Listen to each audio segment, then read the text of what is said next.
Na verdade, é só para a gente complementar um pouquinho relembrar aí os colegas dessa medicação que a gente atualmente tem aí procurado entender um pouquinho melhor, se ela pode nos ajudar, e a gente tem observado que sim. Então, uma paciente do sexo feminino, 27 anos, é um caso bem mais simples do que o que a gente acabou de ver, né? E que às vezes parece simples, às vezes não é, mas esse sim. É uma paciente que referia estar grávida de 6 semanas e que estava apresentando náuseas e vômitos frequentes. Habitualmente, o colega ginecologista, obstetra, consegue tratar muito bem esses casos. Essa paciente especificamente veio ao consultório porque é, há 5 anos atrás ela tinha realizado um tratamento cirúrgico para a doença do refluxo gastroesofágico e estava bem com relação à doença do refluxo gastroesofágico já há uns 5 anos, mas começou a apresentar essas náuseas e vômitos, e o colega ginecologista queria uma opinião do gastroenterologista, do cirurgião, para avaliar se teria algo a mais ou que tivesse que se preocupar com relação a essa cirurgia que ela tinha realizado. Em termos de hábitos de vida e aspecto psicológico, essa era uma paciente professora de espanhol, referia que gostaria de continuar trabalhando até o último mês, que o marido estava desempregado e que as náuseas e os vômitos frequentes estavam realmente atrapalhando a atividade laboral dela, e ela também gostaria de uma medicação que fosse segura e que não lhe causasse tanto sono, já que ela precisava dar aula e a própria gravidez muitas vezes gera, né, um pouco mais de sonolência. Então, essa paciente, a pergunta, assim, que a gente gostaria de fazer para vocês é assim, quando uma paciente no primeiro trimestre de gestação, sem nenhuma complicação adicional, a não ser esse antecedente de cirurgia de doença do refluxo, já em acompanhamento com o colega obstetra, enfim, sem nenhum outro comemorativo, tem a necessidade da gente realizar algum tipo de exame adicional? Nesses casos, quando existe alguma indicação, é seguro realizar exames, por exemplo, endoscópicos ou de motilidade digestiva? E qual seria as propostas de tratamento que a gente teria para esses pacientes? O que você acha, Fábio? Como é que você conduz quando chega uma paciente grávida para você, professor Jofre? Como é que vocês conduzem quando chega uma paciente com essa hipótese assim, e a principal hipótese é a hiperêmese gravídica mesmo? Inicialmente, Carla, assim, não pensaria em fazer nenhum estudo adicional, tá? Como endoscopia ou exame de motilidade, seria uma avaliação clínica geral para o paciente. Eu acho que um exame de imagem que a gente poderia associar para esse caso, após toda essa investigação clínica, seria apenas uma ultrassonografia, tá? Mas uma revisão clínica laboratorial para ela. Realmente é uma reorganização alimentar, essa é a primeira etapa, e mais exames, a priori, eu não seria mais invasivo. O que que o senhor acha, professor? Tem duas perguntas, né? Há necessidade de exames adicionais? Eu acho que, a princípio, não. Se Não. essa hipótese de hiperemese gravídica. Agora, um aspecto que me chamou a atenção, que ela já tinha sido submetida a fundoplicatura. Tendo náusea, sim. Agora, se ela está vomitando muito, será que essa válvula foi embora? Né? Eu pronto. E aí vem que Então, a segunda pergunta, é seguro realizar endoscopia e exame de motilidade durante a gestação? Seguro é. Necessário? Não sei. Acho que nesse ponto, que se eu recebesse essa paciente em consultório, aliás, eu praticamente não recebo grave, mas o que às vezes já aconteceu, Carla, não é grave, é a paciente chegando dizendo que está nauseada e vomitando, e aí sim, você faz o diagnóstico da gravidez no gastroenterologista. É curioso. Não é? É, mas, e professor, cada vez mais frequente a interface, essa conexão com os consultórios ginecológicos. A gente percebe aqui na Bahia, eles sempre pedem um apoio nosso para uma colaboração na conduta dos pacientes. Mas assim, eu não me lembro a última vez que a gente teve que levar um paciente para endoscopia. A gente conseguiu reverter totalmente. E em termos de tratamento, o que o senhor acha, professor? Pois é, aí é o que eu te digo, você tem que olhar na gestação. Aí esses antihistamínicos aí, que incluindo, seria uma das primeiras opções. Essa paciente,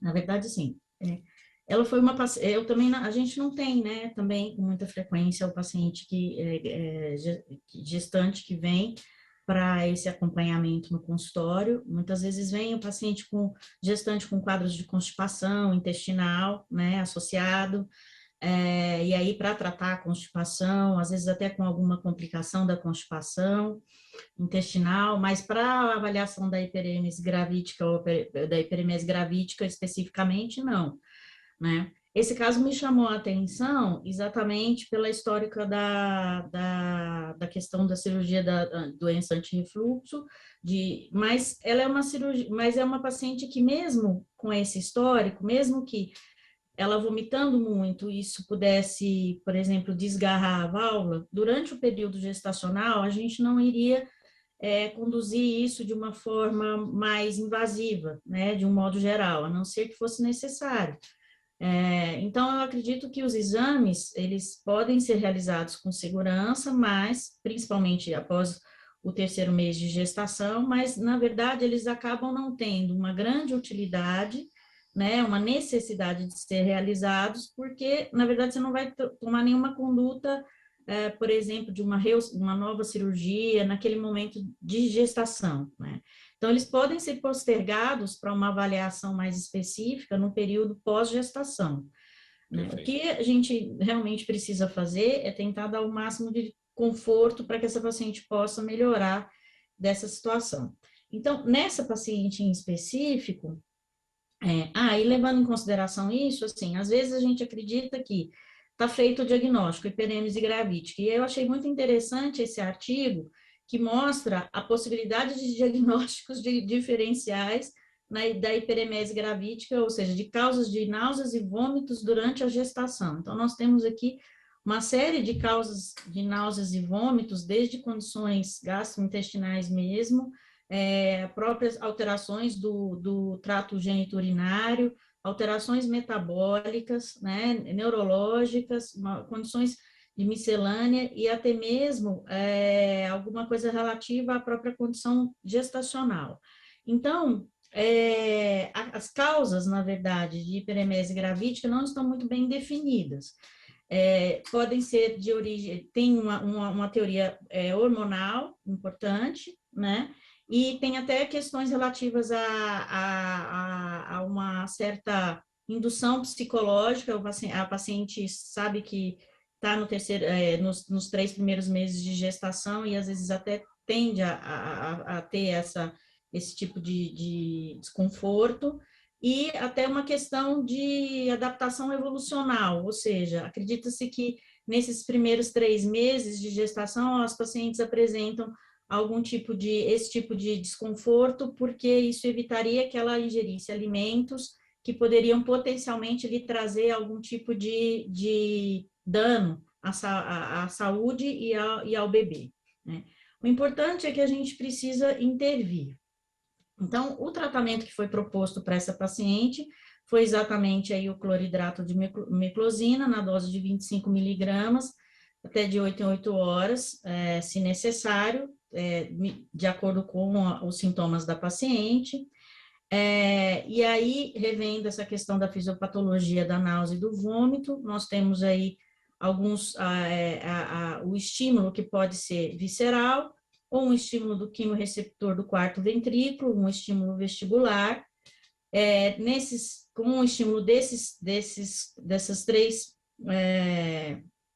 centros, nós podemos ter a liberação, então, de serotonina e dopamina, e também a liberação de acetilcolina e histamina, e isso vai estimular o centro medular do vômito e gerar náusea e vômito. Então, isso de uma forma mais simplificada, seria o mecanismo fisiopatológico causador de náuseas e de vômitos. Quando nós trabalhamos com os medicamentos, e aqui são slides que foram gentilmente cedidos pelo Dr.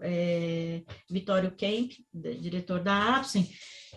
Nós vamos ter a ação, então, do cloridrato de meclozina, como já dissemos anteriormente, uma ação antihistamínica e antimuscarínica. Ele inibe a ativação do centro do vômito no tronco cerebral, reduz a excitabilidade dos núcleos vestibulares e das vias neuronais, diminui a estimulação vestibular e deprime a função labiríntica, e a ação na zona também de deflagração quimiorreceptiva medular, podendo também estar envolvida como um potente efeito antiemético. Então, em resumo, ela é uma droga que diminui a excitabilidade neuronal dos núcleos vestibulares, prevenindo a ativação aí do centro do vômito. Tem uma ação rápida, uma ação em torno de 1 hora, uma meia-vida de 6 horas, e uma duração também mais prolongada, podendo atuar em torno de mais ou menos 8 até 24 horas. Então, às vezes, com doses pequenas, a gente consegue bons resultados, o que mostra uma efetividade da medicação. Então, a principal indicação seria na profilaxia e tratamento de náuseas e vômitos e tonturas associadas à cinetose e à radioterapia, na profilaxia e tratamento da vertigem associada às doenças que afetam o sistema vestibular, como as labirintopatias e a doença de Meniere, e no tratamento de náuseas e vômitos durante a gravidez. Ele tem uma ação antiemética com menor sedação, porque ela tem menos, ela tem, como eu já tinha dito anteriormente, ela tem baixa afinidade pelos receptores muscarínicos, ela possui um rápido início de ação, uma ação que pode ser prolongada de até 24 horas, e também não causa efeitos extrapiramidais nem hiperprolactinemia. É uma droga que não há necessidade de receituário controlado, né? Então ela não tem uma restrição, ela é de fácil acesso, muitas vezes, representa uma segurança desde o início até o fim da gravidez. Existem alguns estudos mostrando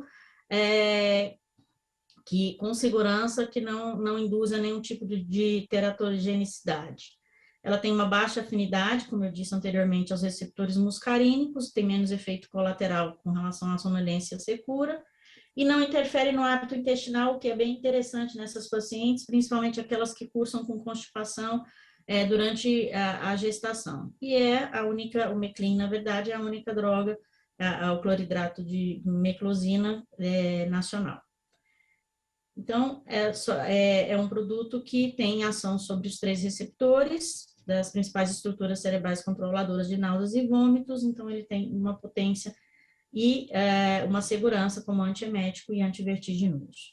Para lembrar para vocês que essa é uma medicação que é útil no nosso dia a dia, quando a gente pode utilizá-la e tem a indicação. Perfeito. Fábio, deixa eu fazer um comentário. Quando a Carla mencionou o diagnóstico diferencial de náusea e vômito na gravidez, você comentou sobre a interação com a ginecologia. Eu me lembrei do caso do Hospital das Clínicas, muito curioso. Essa paciente era diabética, tipo 1, usuária de crack, grávida, foi internada na obstetrícia a princípio por vômitos incoercíveis, com suspeita de hiperemese gravídica. A coisa caminhou e ela entrou em teve que interromper a gestação, porque o feto não foi adiante, eles interromperam a gestação. E aí, quando se pensou que a coisa ia resolver, que o vômito ia resolver, aí a paciente continuou vomitando, e aí sim, eles chamaram a equipe da gastro, na verdade era uma gastroparesia diabética grave na paciente grávida. Interessante. Professor, toque de bola. Diga para a gente sua observação ao longo da sua jornada para pacientes que tenham soluços incorressíveis. A dica do gastro. Ô, Fábio, é uma coisa que não está em livro, mas é uma coisa que eu tenho visto em consultório, é impressionante.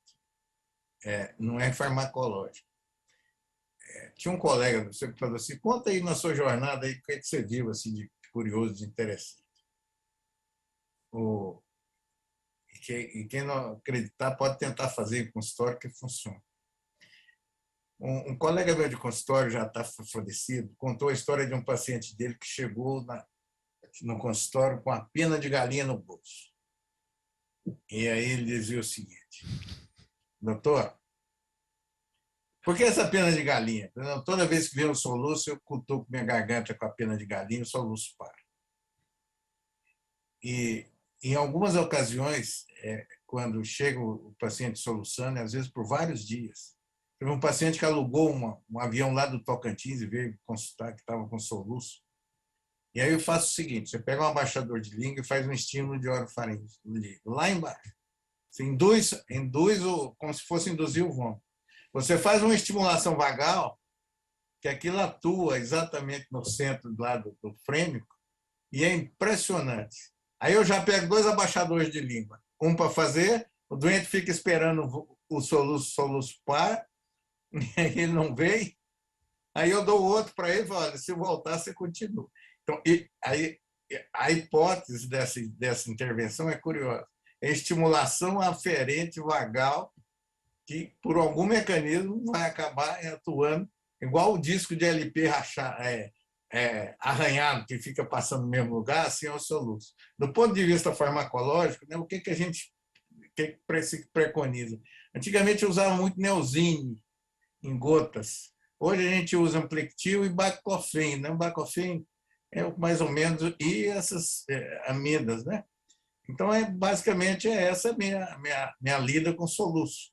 Mas, olha, se você nunca fez, experimente uma vez fazer uma estimulação aferente vagal a partir da faringe, para você ver uma coisa. Professor, qual o pulo do gato para usar baclofeno e vencer a primeira etapa dos efeitos adversos? Bom, a gente usa pouco, mas quando eu uso é dose baixa, eu não tenho assim, eu não uso muito tempo. 5 miligramas na primeira semana, à noite, inicialmente. Sempre à noite. Depois para 10 miligramas, depois 15 miligramas. Eu nunca cheguei mais do que isso, não, Fábio. Perfeito, perfeito. Então, essa é mais um truque do mestre e do professor. É muito mais o uso de triciclo. Começo com dose bem baixa. E tem uma coisa, Fábio, eu gosto de mandar formular em farmácia de manipulação. Por uma simples razão. Não tem bula. Paciente muito ansioso, que fica lendo bula, né? Às vezes é difícil. Então, eu começo, muitas vezes, mando formular cápsulas de 10 ou 12,5 miligramas para ser tomada à noite. Agora, quando o paciente tem constipação intestinal, aí não. Se há muita ansiedade, aí é o uso de inibição de recaptador de serotonina ou duplo, não? Com a duloxetina, que ele tem muito menos experiência. Agora, paciente magrinho, que não quer comer, saciedade precoce, esse é o paciente para a omirtazapina ou buspirona. Mas, de modo geral, a primeira ideia é principalmente dor.